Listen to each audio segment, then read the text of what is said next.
Start. Let us be quite candid that economically our strength does not visualize in the immediate foreseeable future an ability to develop and sustain the nuclear forces. Only two countries in the world, the United States of America and the Soviet Union, are in a position to do both. They can manufacture nuclear weapons and they also have the delivery system in both the countries. Though they are in a position to do both, these two countries would not part with their scientific knowledge in manufacturing nuclear and deterrent weapons to other countries. So, now how are you going to produce these weapons? How are you going to obtain all these weapons? What is going to be our nuclear policy? The possession of a new nuclear weapons alone will not enable us to win a victory where large areas of our territory are concerned. Therefore, if there should be a threat from China, which we expect any moment and which we are bound to counter, the way China is working not only in the Near East but also in the Far East should be a lesson thrown open to us, and the reflection of the Chinese working we have seen and we are seeing today in the Naxalite activities and the activities of the fellow travelers. The defense minister should apply his mind basically to this question and as to what China is aiming at towards India and whether she has any territorial ambitions with reference to India and whether the Naxalite initiatives are the forerunners of such events in India, particularly in recent times and also in the last week when a convention of members of parliament was held. There has been a general demand that we should manufacture nuclear weapons. The people also seem to be saying that they would like the Indian government to be in the race.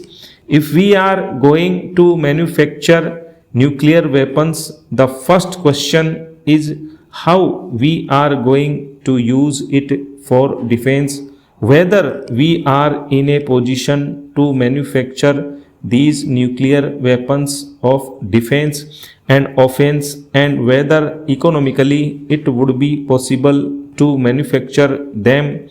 I would like to take your mind and the minds of the honorable members of this house to the basic factor that our national income is only 1% of the national income of the United States of America, whereas the United States of America's national income is $750 billion. Ours is only $8 billion. Can our economy stand and sustain itself in producing nuclear and deterrent weapons? As such, it is a question to which this House should apply its mind and take a decision. I am only placing the bare facts before this House. Sir, I have a complaint against the government, particularly the Prime Minister as well as the Defense Minister, that their statements on the floor of Parliament have not given the true picture of their own mind to the people and to the members of Parliament. One other important aspect of defense which I would like to place before the House is about the border areas. The security of the country is largely reflected on the security of the border areas, how we protect them. The lengthy mountainous terrain from Ladakh to Nepal is of permanent significance to India's defense. The government, I am sorry to say, has not employed adequate mountain divisions in those hilly areas to cope up with our defense of the borders. If there is a sudden conflagration in those areas, we might be exposed to the danger of an attack by the enemy. So, mountain divisions should be increasingly employed in the border areas, particularly in the north, northwest, and northeast. Guerrilla warfare technique is at a low ebb with reference to our Indian armed forces. It should be developed and intensified. There is a slackening of progress I find in the armed forces with particular reference to guerrilla warfare. The defense ministry should insist on a disciplined nationality in the border areas, fomented and maintained with vigor, vitality, and vigilance. The safety of the nation, everyone will agree with me, is our prime concern. The defense and home ministries have not coordinated their activities with reference to the quelling of fifth column activities in the border areas of the country, and I do hope that in quelling this no quarter will be given to legalistic quibblings. Sir, when I speak about the border areas, I would like to mention the importance of the helicopter fleet that we keep for our defense measures in the border areas.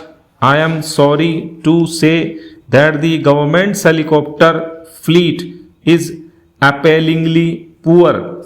The vast and distant terrain of the hilly region in the northern border particularly necessitates the employment of an efficient helicopter fleet. This is a vital organ not only with reference to airborne supplies, but in critical times it will also help in the defense personnel being transshipped in the quickest possible time from one place to another. I am saying this because I had seen a member of the parliamentary delegation that visited the border areas.